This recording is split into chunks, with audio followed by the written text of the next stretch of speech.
apprécions beaucoup et nous remercions le Seigneur pour votre présence à tous sur la ligne de Béret. C'est Béret dans votre foyer et merci d'accepter que Béret rentre chez vous.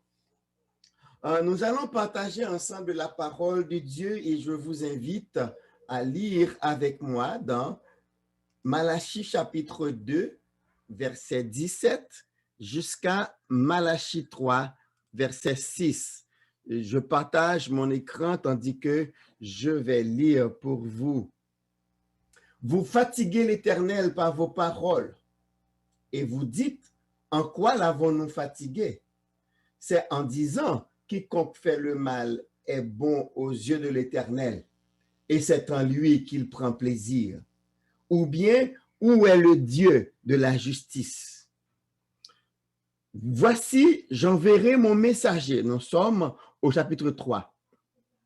Voici, j'enverrai mon messager. Il préparera le chemin devant moi.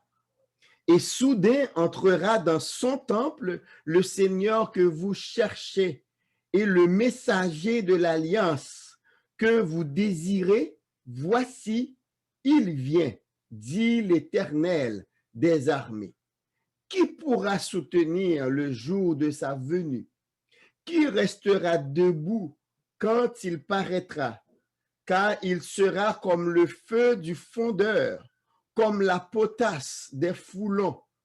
Il s'assiera, fondra et purifiera l'argent. Il purifiera les fils de Lévi, il les épurera comme on épure l'or et l'argent, et ils présenteront à l'Éternel des offrandes avec justice. Alors, l'offrande de Juda et de Jérusalem sera agréable à l'Éternel comme aux anciens jours, comme aux années d'autrefois. Je m'approcherai de vous pour le jugement et je me hâterai de témoigner contre les enchanteurs et les adultères, contre ceux qui jurent faussement, contre ceux qui retiennent le salaire du mercenaire, qui oppriment la veuve et l'orphelin, qui font tort à l'étranger et ne me craignent pas, dit l'Éternel des armées.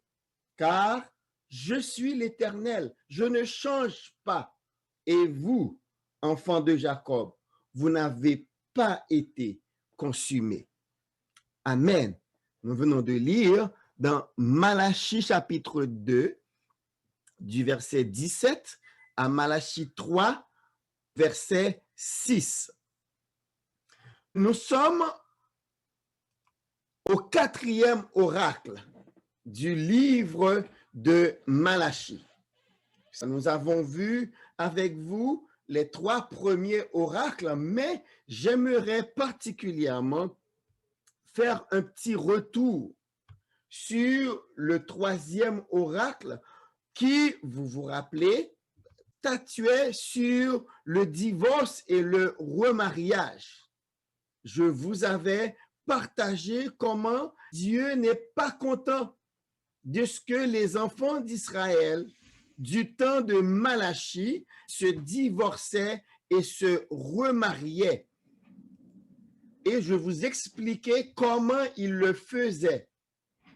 C'est parce que au retour de l'exil babylonien, les Juifs qui étaient mariés avec des femmes juives les trouvaient un peu vieilles et ils se divorçaient d'elles pour se remarier avec des femmes païennes plus jeunes.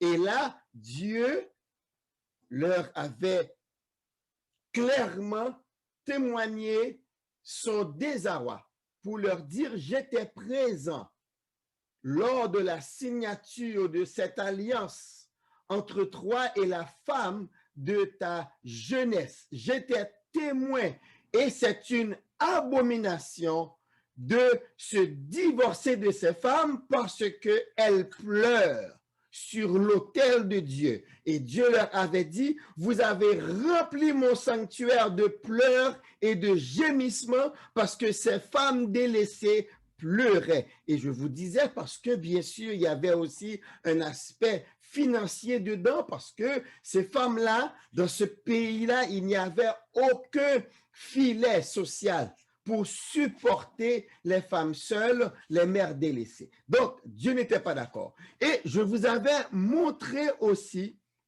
comment est-ce que le mariage, pour Dieu, ce n'est pas un contrat.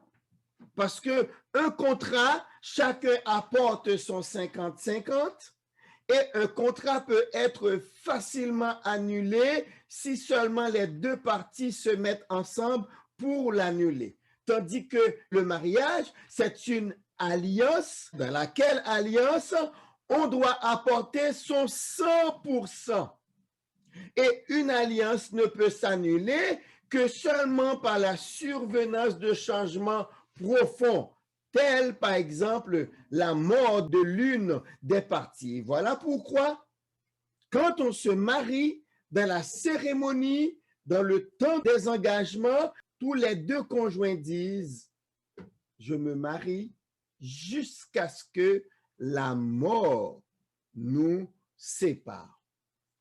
Donc, l'Éternel est le divorce parce que le divorce vient casser une alliance alors que les deux parties vivent. Mais toutefois, nous devons préciser que ce que nous venons de dire, l'apport de l'Éternel, la vision de l'Éternel dans le mariage, ça concerne les enfants de Dieu. Parce que nous savons très bien que dans le monde, les gens se marient, se remarient comme ils changent de chemise. Mais chez les chrétiens, ça ne devrait pas en être ainsi.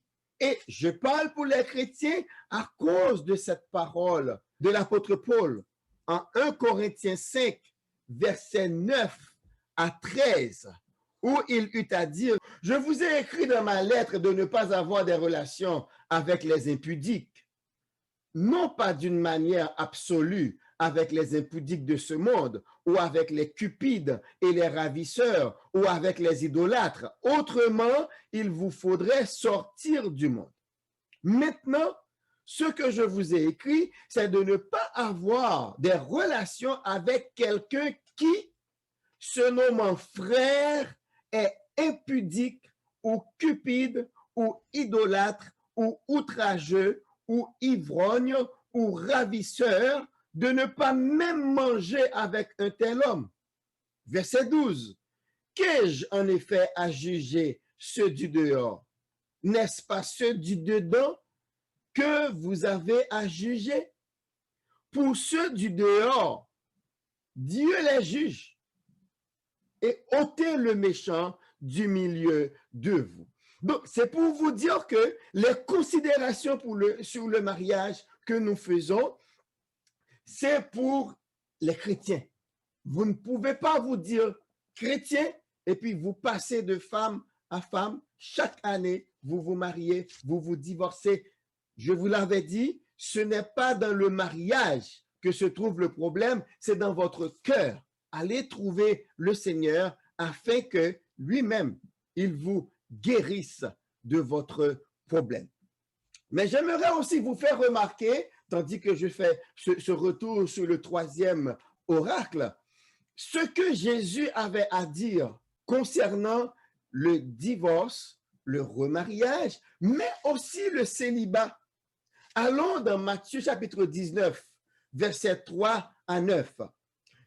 Jésus a profité d'une question des pharisiens qui voulaient le piéger pour clarifier la volonté de Dieu concernant le mariage. Je lis pour vous. Les pharisiens l'abordèrent et dirent, pour l'éprouver, « Est-il permis à un homme de répudier sa femme pour un motif quelconque? » Il répondit, « N'avez-vous pas lu que le Créateur au commencement fit l'homme et la femme? » Et là, il fait référence à Genèse chapitre 2, verset 24. Et qu'il dit, c'est pourquoi l'homme quittera son père et sa mère et s'attachera à sa femme et les deux deviendront une seule chair. Ainsi, ils ne sont plus deux, mais ils sont une seule chair. Que l'homme donc ne sépare pas ce que Dieu a joint. Alors, les pharisiens ont repris pour dire, pourquoi donc Moïse a-t-il prescrit de donner à la femme une lettre de divorce et de la répudier? Il leur répondit, c'est à cause de la dureté de votre cœur que Moïse vous a permis de répudier vos femmes. Au commencement, il n'en était pas ainsi. Mais je vous dis que celui qui répudie sa femme, sauf pour infidélité, et qui en épouse une autre, commet un adultère. À cause de la méchanceté dans le cœur des hommes et des femmes, Dieu a accepté en permettant à ce que Moïse dicte comment il fallait se divorcer, mais c'est pas resté là.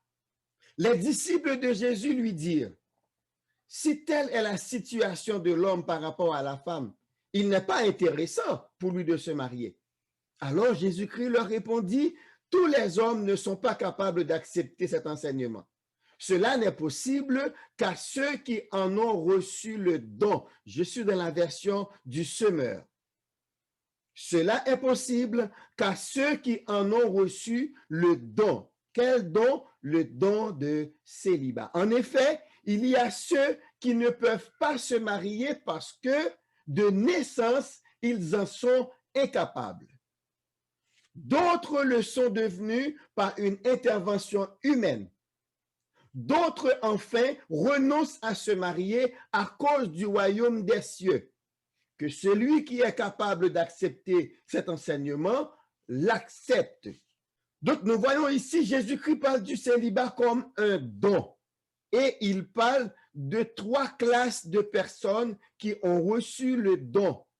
Il y a ceux qui l'ont reçu à la naissance, d'autres le sont devenus par une intervention, il y a l'histoire qui raconte tout ça, et d'autres qui renoncent à se marier, qui sont devenus célibataires afin de servir le Seigneur à cause du royaume des cieux. Donc, à partir de ce verset, nous pouvons dire, un jeune garçon ou une jeune fille qui n'a aucun attrait pour l'autre sexe, ça ne veut pas dire que le garçon est gay ou la jeune fille est lesbienne d'office. C'est ce que le Seigneur est en train de dire. Il y en a qui sont incapables d'accepter l'autre sexe de manière naturelle. Il y a des hommes qui ont été castrés. Les eunuques, par exemple, on peut trouver un exemple dans Esther, où on parle des Gaïs qui étaient eunuques. Il y a des gens qui sont devenus eunuques et même dans l'Antiquité, il y a des gens qui se castraient afin de pouvoir occuper de hautes fonctions des trésors du roi, travailler dans l'arène du roi auprès des femmes du roi. Ils le sont devenus afin de faire ce travail. Et la Bible dit, Jésus-Christ dit, d'autres personnes acceptent le célibat, ne prennent ni de femmes, ni d'hommes, afin de servir le Seigneur. Mais nulle part dans la Bible, il est dit qu'un jeune homme ou une jeune fille qui n'est pas intéressée par l'autre sexe, le jeune homme est gay ou bien la jeune fille est lesbienne. Donc, il faut être clair là-dessus, c'est quelque chose que cette société veut mettre dans l'esprit de nos enfants et dans l'esprit de nos jeunes, mais qui ne concorde pas avec les enseignements de la parole de Dieu. Donc, je voulais juste faire ce rappel du 3e oracle afin de dire voici ce que Dieu veut pour nous. Et même Paul va dire en renchérissant avec Jésus-Christ en 1 Corinthiens 7:7, je voudrais bien que tout le monde soit comme moi, mais chacun reçoit de Dieu son don particulier. L'un, le mariage, l'autre, le célibat. Donc, le célibat est un don de Dieu. Nous passons maintenant à notre 4e oracle. Nous venons de lire pour vous dans Malachie 2, verset 17 à Malachie 3, verset 6. Au verset 17, nous retrouvons ces paroles. Vous lassez l'Éternel. par vos discours. Et puis vous demandez en quoi te lassons-nous? C'est parce que vous dites quiconque fait le mal est bien vu de l'Éternel. Il a plaisir à ces gens-là. Ou bien encore, où est le Dieu de la justice? Nous voulons vous rappeler encore le contexte de cela. C'est que les Juifs reviennent de l'exil babylonien. Or, avant l'exil, il y avait des prophéties qui disaient, voici ce que Dieu allait faire.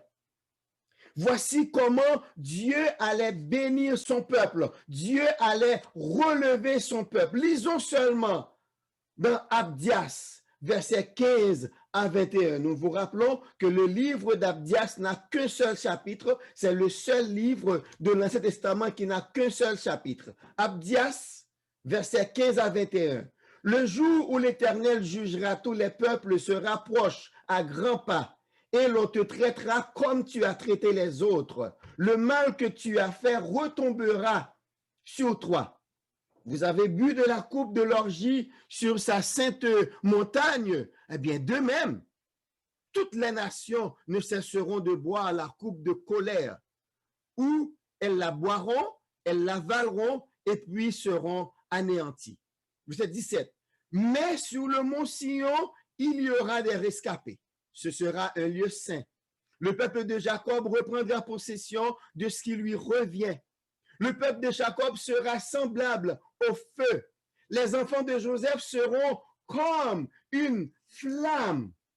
Les enfants d'Ésaü, par contre, seront comme du chaume qui sera embrasé et consumé. Il ne réchappera pas un seul survivant parmi les enfants d'Ésaü. L'Éternel le déclare. Ceux du Néguev s'empareront de la montagne d'Ésaü et ceux qui vivent de la plaine posséderont la Philistie. Ils viendront occuper le territoire d'Éphraïm qui est celui de Samarie. Les gens de Benjamin s'empareront de Galaad et les déportés d'Israël, toute une armée posséderont le pays des Cananéens jusque vers Sarepta. Les exilés à Sardes, déportés de Jérusalem, posséderont les villes du Néguev. Verset 21 pour terminer, des sauvés graviront le mont Sion pour dominer sur les monts d'Ésaü. Alors l'Éternel sera roi.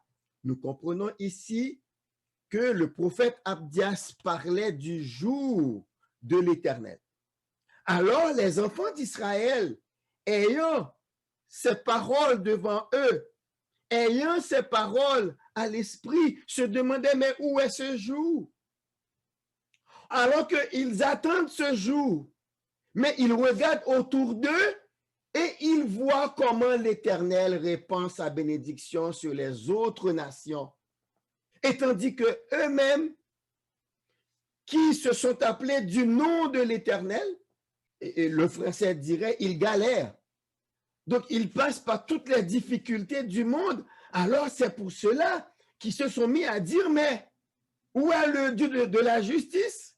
Pourquoi Dieu ne juge pas les nations? Et pourquoi il ne déverse pas sur nous toutes les bénédictions dont ont parlé les prophètes? Donc, ils vivaient dans cet espoir, particulièrement qu'après la captivité babylonienne, Dieu allait manifester sa justice souveraine en punissant les uns et accorder la délivrance aux autres. Et vous comprenez ici, de cette perspective, les uns à punir sont les autres nations et les autres à délivrer, ce sont eux, les Juifs. Mais Dieu n'a pas agi de cette manière-là. C'était un peuple découragé.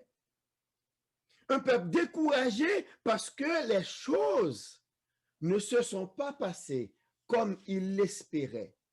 Leur façon de voir ne concordait pas à celle de Dieu.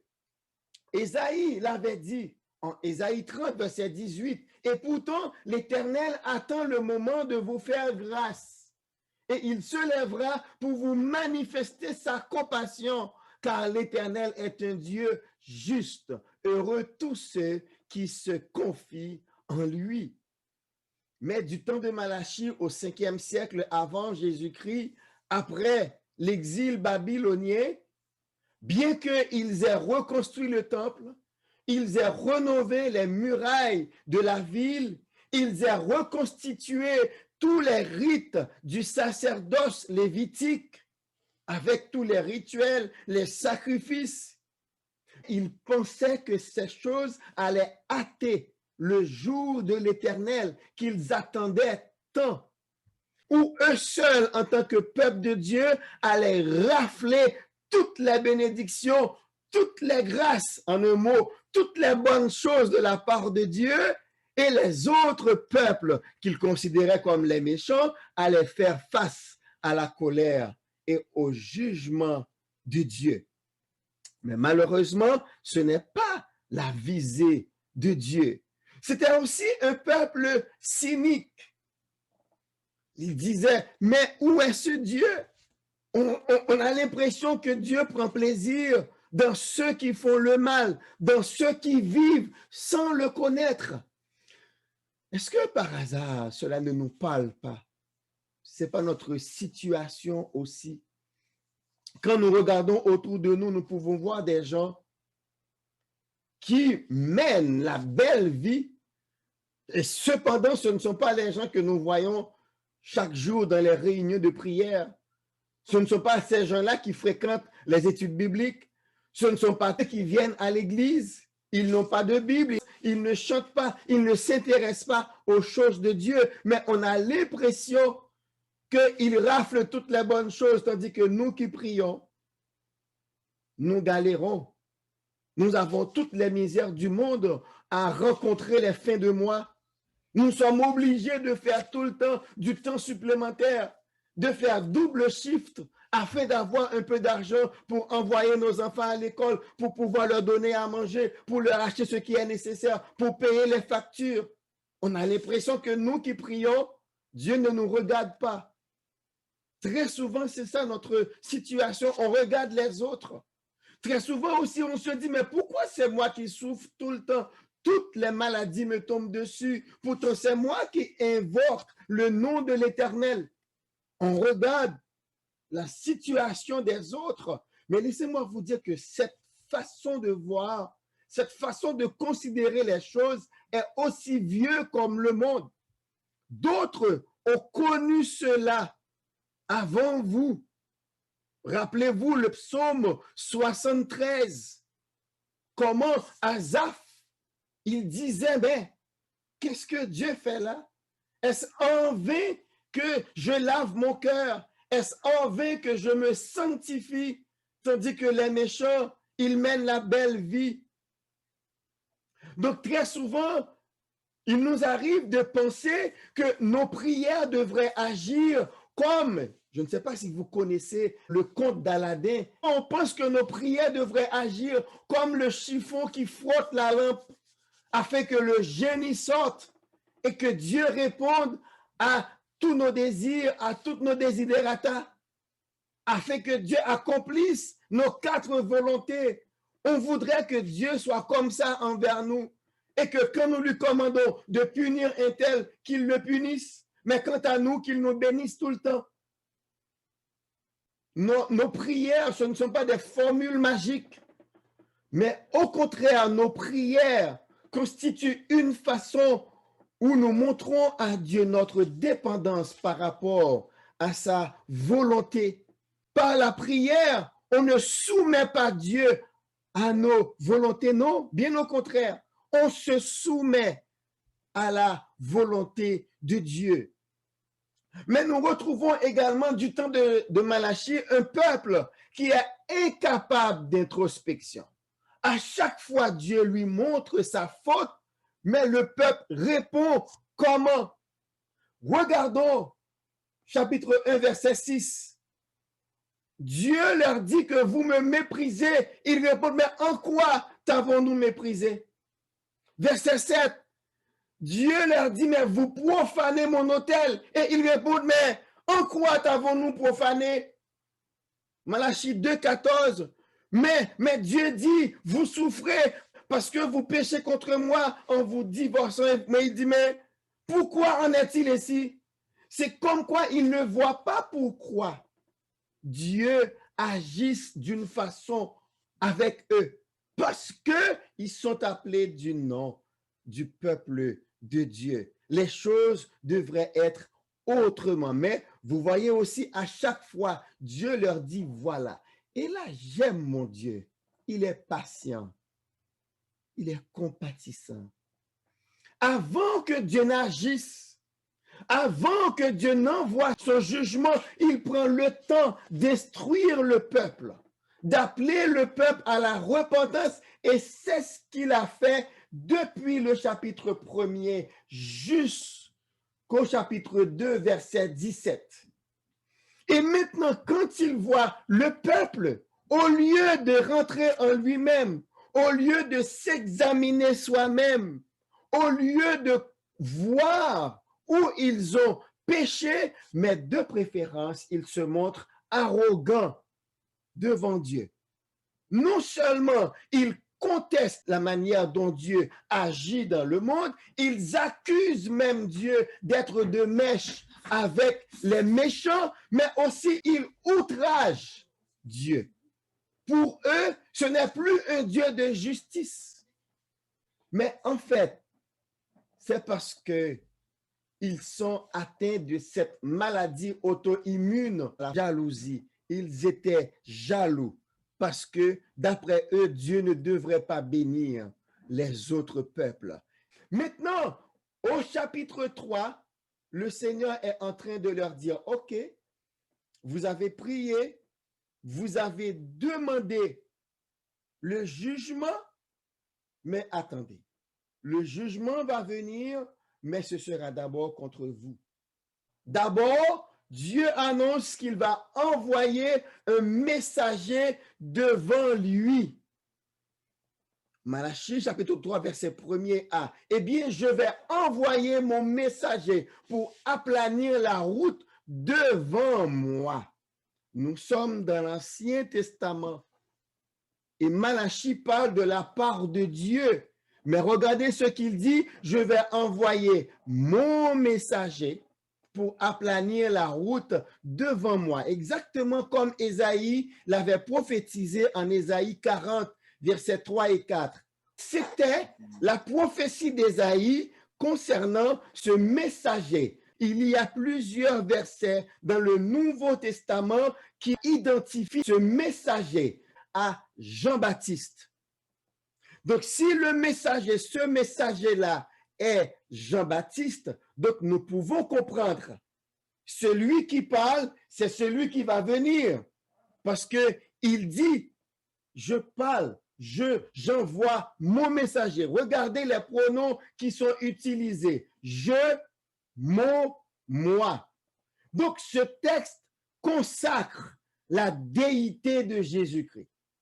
Si toutefois vous aviez encore des doutes que Jésus-Christ est Dieu, eh bien ce texte vous le dit. Parce qu'il dit, je vais envoyer devant moi mon messager. Et Jésus-Christ va venir après Jean-Baptiste. Donc, c'est Jésus qui parle et qui dit, j'envoie mon messager. Malachie 3:1, B, et soudain, il viendra pour entrer dans son temple, le Seigneur que vous attendez. Parce que le peuple attendait quelqu'un. Et là, Malachie leur dit, bien, OK, vous voulez que le jour du Seigneur arrive? Eh bien, le Seigneur va venir. Et il parle de l'ange de l'alliance. J'aimerais vous faire remarquer que le mot pour messager, c'est le même mot pour ange, angelion, en grec. Mais dans la première partie, Malachie 1a, il s'agissait de mon messager, et maintenant, dans Malachie 1b, il est question du messager de l'alliance. Et nous venons de le voir dans la Sainte Seine, Jésus-Christ avait dit, ce vin symbolise le sang de la nouvelle alliance. Donc, c'est Jésus qui est désigné ici comme l'ange de l'alliance. Et il est dit, appelez de vos voeux. Eh bien, le voici, il arrive. Et là, il est question de la première venue de Jésus.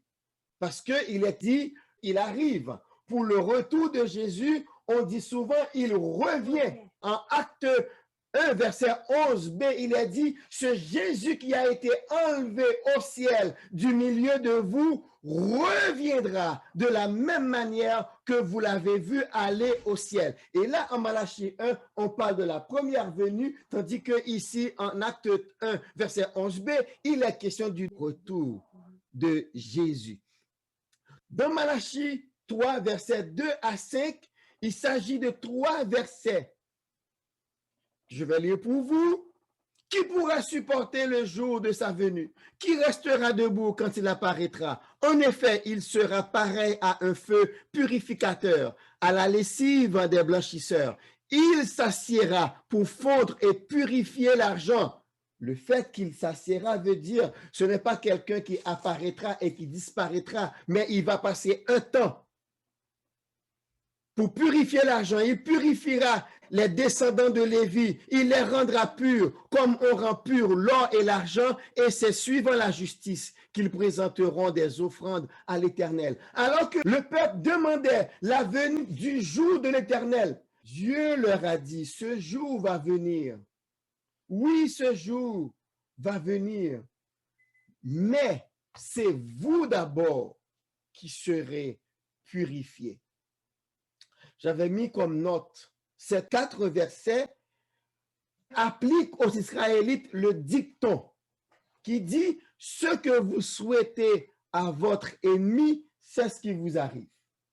Le peuple d'Israël espérait que le jour de l'Éternel va venir afin de punir les autres et les bénir. Et Dieu est en train de leur dire, non, mes enfants, ce ne sont pas les autres qui ont besoin d'être purifiés, mais c'est vous.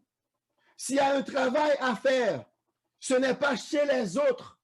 Cessez de regarder la situation des autres, la position des autres, mais regardez-vous vous-même.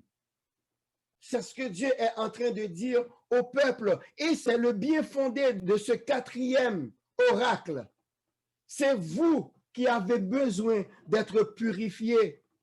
Et le Seigneur va venir, mais pour vous purifier d'abord. Ce qui est normal, parce que je vous le dis souvent, il est vrai que les yeux de l'Éternel scrutent toute la terre, mais son action est pour les justes.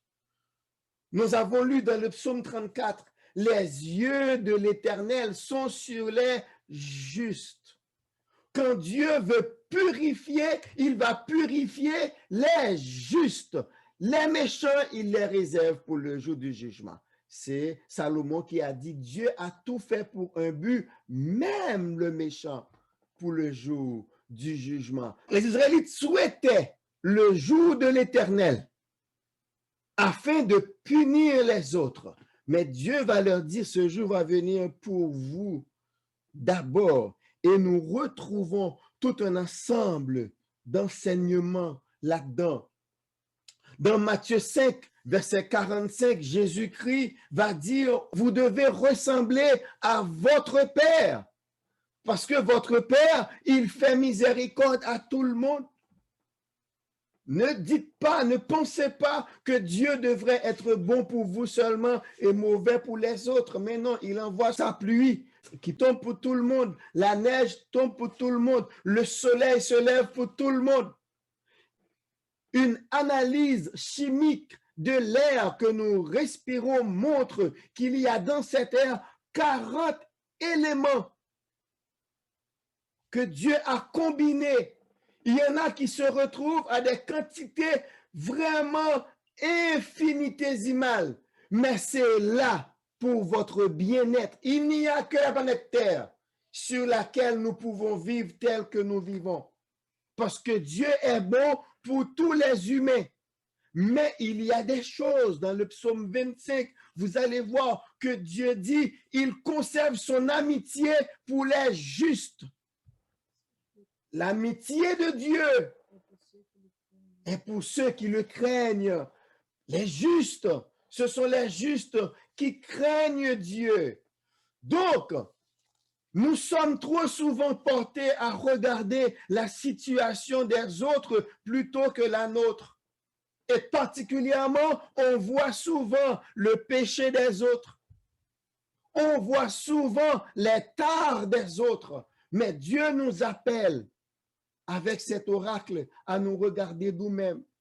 Examinez-vous vous-même. 2 Corinthiens 13, verset 5. Parce que si vous vous examinez vous-même, vous allez voir que vous avez beaucoup de choses à corriger chez vous que chez les autres. Dans l'évangile de Luc, Jésus-Christ dit, si vous jugez les autres, eh bien, on va trouver des choses à vous juger aussi. Et ne vous en faites pas. On va vous en mettre. On va en mettre. On va en mettre. Donc, cessez de juger les autres, mais considérez vous-même votre situation. Et Jésus-Christ va dire, mais pourquoi vous regardez la paille dans l'œil de votre frère et vous ne regardez pas le poutre qui est dans votre œil? Enlevez d'abord votre poutre, ainsi vous pourrez voir et dire à votre frère, je vais enlever la paille de votre œil. La réponse de Dieu au peuple d'Israël et à nous aujourd'hui, cessez de regarder les autres et cessez de juger l'agissement de Dieu dans le monde. Nous savons qu'il y a beaucoup de gens qui disent de nos jours, mais si Dieu était bon, pourquoi ne fait-il pas disparaître ce virus qui nous rend la vie impossible? Pourquoi Dieu nous laisse affronter cette difficulté? Dieu est souverain. Il fait ce qu'il veut. Et même, il est en train de poursuivre un bon plan avec son Église. Cessez de juger Dieu dans ce qu'il fait. C'est ce que le peuple faisait et c'est ce que Dieu leur reprochait. Dieu est juste dans tout ce qu'il fait. Si vous ne comprenez pas les agissements de Dieu, allez dans la prière. Demandez au Saint-Esprit de vous éclairer, car le problème est en vous et non pas en Dieu. En fait, c'est à vous de changer votre perspective et non les autres. Et la bonne nouvelle pour vous, c'est que Jésus peut vous aider.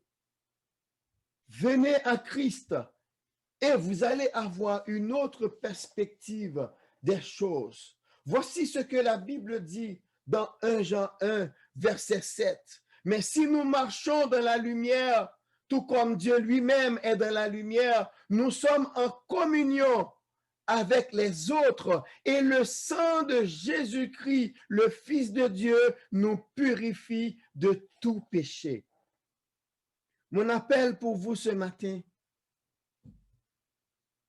ce n'est pas une religion qui va vous sauver. Ce n'est pas non plus un système de choses qui va vous sauver, mais c'est Christ. Toutes les corrections dont nous venons de parler, c'est Christ qui peut aider à les faire. Matthieu 11, 28, il dit, « Venez à moi, vous tous qui êtes fatigués et chargés, et je vous donnerai du repos. » Voulez-vous du repos de Dieu? Bien, ces paroles s'adressent à vous ce matin. Venez à Christ, recevez son pardon et sa paix, sa joie rempliront votre cœur en dépit des difficultés, mais vous marcherez de victoire en victoire et vous serez toujours plus que vainqueurs. Que le Seigneur vous bénisse. Prions le Seigneur. Notre Dieu, notre bon Père céleste, nous te remercions de ce que tu nous as permis d'avoir ce temps en ta présence. Merci pour tout ce qu'on a fait ce matin, les prières qui sont montées devant toi, la parole qui est proclamée, les chants. Merci, Seigneur, pour tous ceux qui soutiennent le ministère de Béret. Nous te prions de bénir tous ceux qui ont été exposés à ta parole. Papa, nous te prions de désier les yeux, enlève tout voile afin que ta parole puisse pénétrer les cœurs, afin que ta parole puisse avoir l'action dans les vies, dans les âmes, Seigneur, afin qu'ils soient sauvés. Merci, Seigneur, pour cette parole. Daigne bénir ton peuple et aide-les à passer non seulement une bonne semaine, mais que ta présence dans la vie de chacun puisse se manifester chaque jour, tout le reste de leur vie. C'est la grâce que nous te réclamons au nom de Jésus qui vit et qui règne au siècle des siècles. Amen.